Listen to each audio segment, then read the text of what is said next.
My dear students, हम तो lesson number 11 के फार्मूला जो पढ़ रहे हैं उसे हम आज नेक्स्ट पेज नंबर 140 से शुरुआत करेंगे। कुछ इम्पोर्टेंट वर्ड पावर मैंने बोर्ड पे लिखा है। इन्फ्लेक्शन बहुत इंपॉर्टेंट वर्ड है।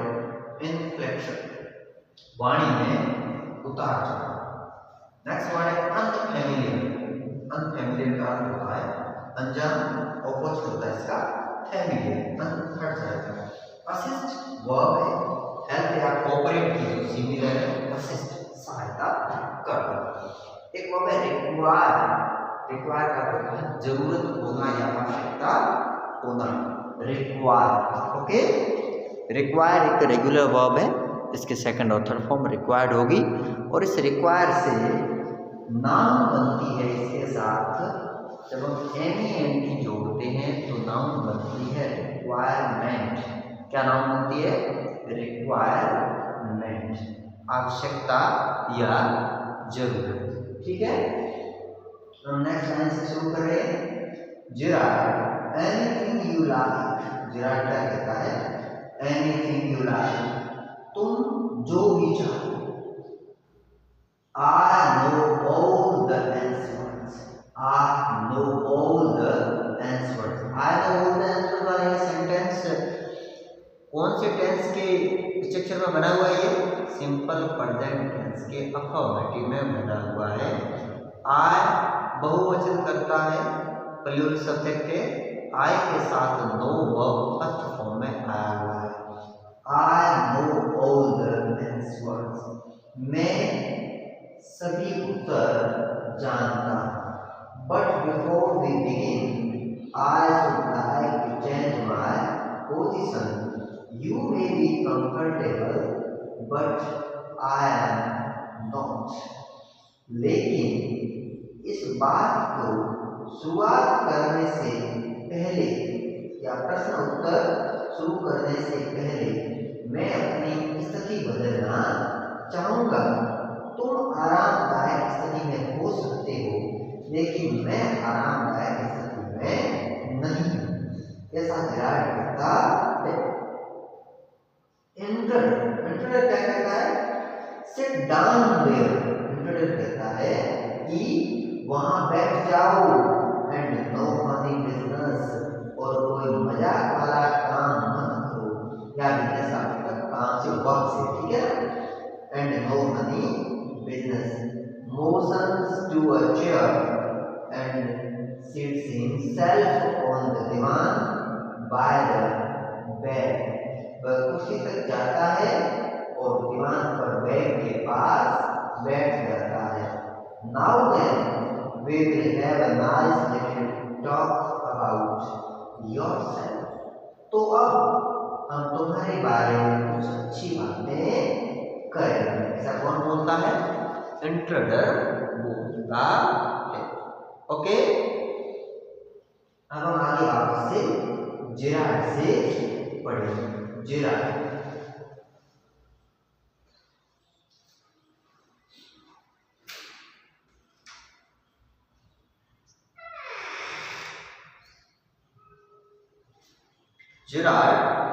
at last a sympathetic audience, I will tell you the story of my life. Gerard कहता है आखिर एक सहानुभूतिपूर्ण श्रोता जो मुझे मिल गया है।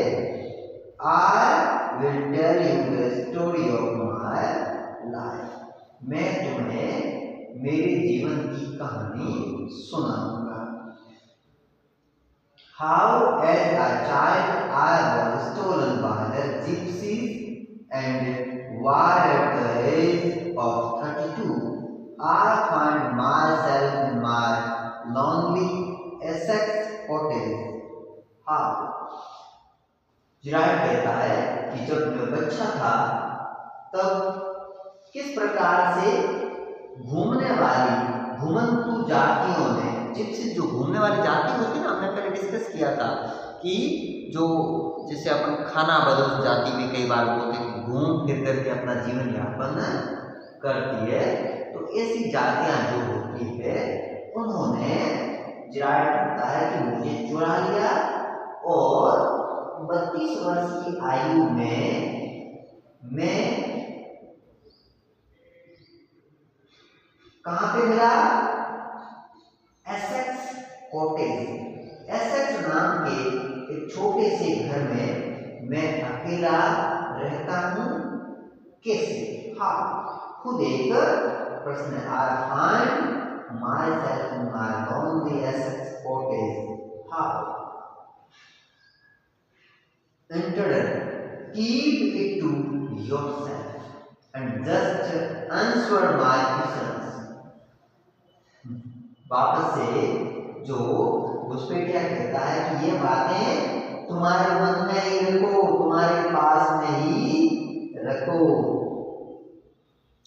जस्ट आंसर माय क्वेश्चंस, और केवल मेरे प्रश्नों का उत्तर दो। You live here alone, well do you, तुम यहाँ अकेले रहते हो? हाँ, क्या ऐसा है? मतलब क्या तुम यहाँ अकेले रहते हो? Gerard, I am sorry. Gerard कहता है मुझे इस बात के लिए खेद है, मुझे माफ करना।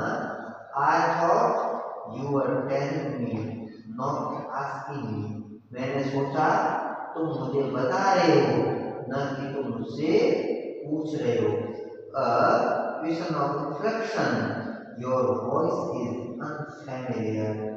ऐसे आवाज के परिवर्तन का कारण हुआ, तुम्हारी आवाज जानी पहचानी या परिचित तो नहीं है। इंटर वापस क्या करता है? विद एम्फसिस, इंटर जोर डालते हुए। Do you live here alone, क्या तुम यहाँ अकेले रहते हो? Gerard, and if I don't answer, Gerard कहता है यदि मैं उत्तर न दूं तो? Enter. You have got enough sense not to want to get hurt. उसपे क्या कहता है कि तुम में इतनी समझदारी तो है कि तुम चोट खाना नहीं चाहोगे। Gerard, I think good sense is shown more in the ability to avoid pain than in the mere desire to show. What do you think, Mr. Gerard कहता है कि मुझे लगता है कि मात्र कष्ट से बचने की इच्छा की अपेक्षा अच्छी समझ कष्ट से बचने की योग्यता में अधिक दिखाई देता है। क्या आप सोचते हैं श्रीमान? ऐसा वो कहता। इंटर घुसपैठिया, नेवर माइंड माय नेम। घुसपैठिया कहता मेरे नाम की परवाह मत करो, मेरे नाम पर ज्यादा ध्यान मत दो। आई लाइक योर्स बेटर, मुझे तुम्हारा नाम अधिक पसंद है। Mister Gerard, mister Gerard. What are your Christian names, तुम्हारा पूरा नाम क्या है, या तुम्हारा पहले से दिया हुआ नाम? जब बच्चा जन्मता है तो उसका जो नाम देते हैं उसके बारे में, पूरे नाम के बारे में वो पूछ रहा। What are your Christian names? Gerard क्या कहता है?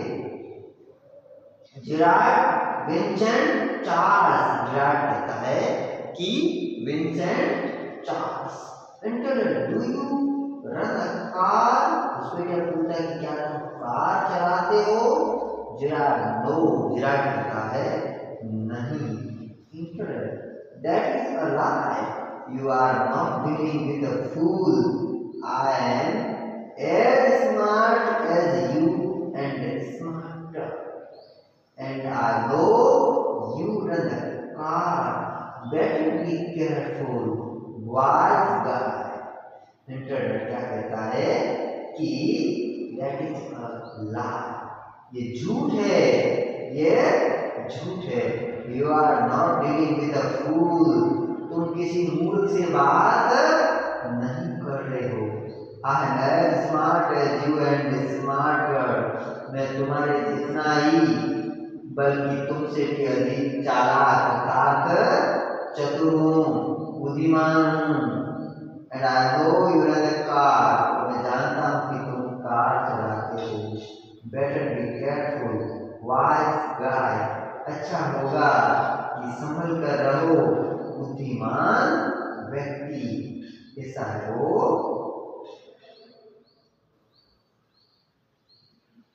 इंट्रोडर अर्थात घुसपैठिया जिराफ को कहता है। Giraffe, are you American or is that merely a clever imitation?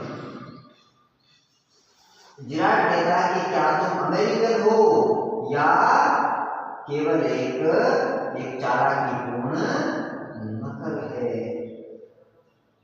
Listen, this guns not off। उस पे क्या कहता है कि ध्यान से सुनो, ये बंदूक कोई खिलौना नहीं है। I will hurt you without killing you and still get my answer। वो कहता है कि मैं बिना तुम्हें मारे मैं चोट पहुंचा सकता हूँ और तभी अपने उत्तर पा सकता हूँ। Giraffe, of course, if you put it like that, I will be glad to assist you। Giraffe कहता है वास्तव में यदि तुम इसे या बंदूक को उसी तरह रखो तो मुझे तुम्हारी सहायता करने में प्रसन्नता होगी। I will purchase a car and it is in the garage round the corner।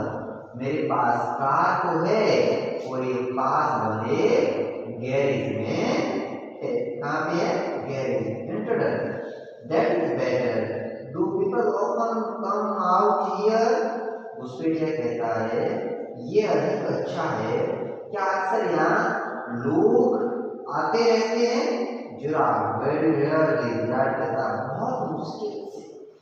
Surprisingly, few people take the trouble to visit me। आश्चर्यजनक रूप से कुछ लोग मेरे पास आने की परेशानी उठाते हैं। There is the baker and the greengrocer, of course, and then there is the milkman, quite charming, but no one so interesting as yourself। वो कहता है कि उनमें जाने वाले लोगों में से कौन से? ब्रेड वाला, सब्जी वाला और दूध वाला, जो काफी आकर्षक है, परंतु तुम्हारे जितना आकर्षक कोई नहीं है। इंटरेस्टिंग या तुम्हारे जितना इंटरेस्टिंग कोई नहीं है। इंट्रोडक्ट, I happen to know that you never see this people। घुसपैठिया कहता है कि मुझे पता चला है कि तुम कभी व्यापारियों से नहीं मिलते हो। तुम कभी व्यापारियों से नहीं मिलते हो। ऐसा किसने कहा? इंट्रोडर ने, अर्थात उस घुसपैठिए ने जिराफ से कहा। कुछ इंपोर्टेंट वर्ड और यहाँ है। एक तो हमने इन्फ्लेक्शन देखा, अनफैमिलियर, उसके अलावा असिस्ट, रिक्वायर से रिक्वायरमेंट नाउन बनता है। उसके बाद में एक वर्ड द्वारा जिसको हम लोग हिंदी में गैराज या गैरेज कहते हैं, इसका इंग्लिश में प्रोनाउंसिएशन होता है गैरेज। Garage, GARAG, garage. क्या होता है? गैरेज। ओके, तो इसका प्रोनाउंसिएशन गैरेज करें, ठीक है? हाँ। हर्ट वर्ब आई है चोट पहुंचाने के लिए। हर्ट तीनों फॉर्म में एक जैसे होती है। Hurt, hurt, hurt, HURT, HURT, HURT। Hurt इसका प्रोनाउंसिएशन होता है। और ये जो है वो प्रेजेंट फॉर्म या रूट फॉर्म, पास्ट फॉर्म और पास्ट पार्टिसिपल अर्थात थर्ड फॉर्म में एक जैसी ही होती है, ठीक है ना? तो ये आज हमने पेज नंबर 140 का ट्रांसलेशन किया है और इसके वर्ड पावर को समझना है। ठीक है, नेक्स्ट हम कल से 141 से आगे पढ़ेंगे। आप नियमित रूप से वीडियो देखते रहे, मेरे साथ बने रहे। Thank you.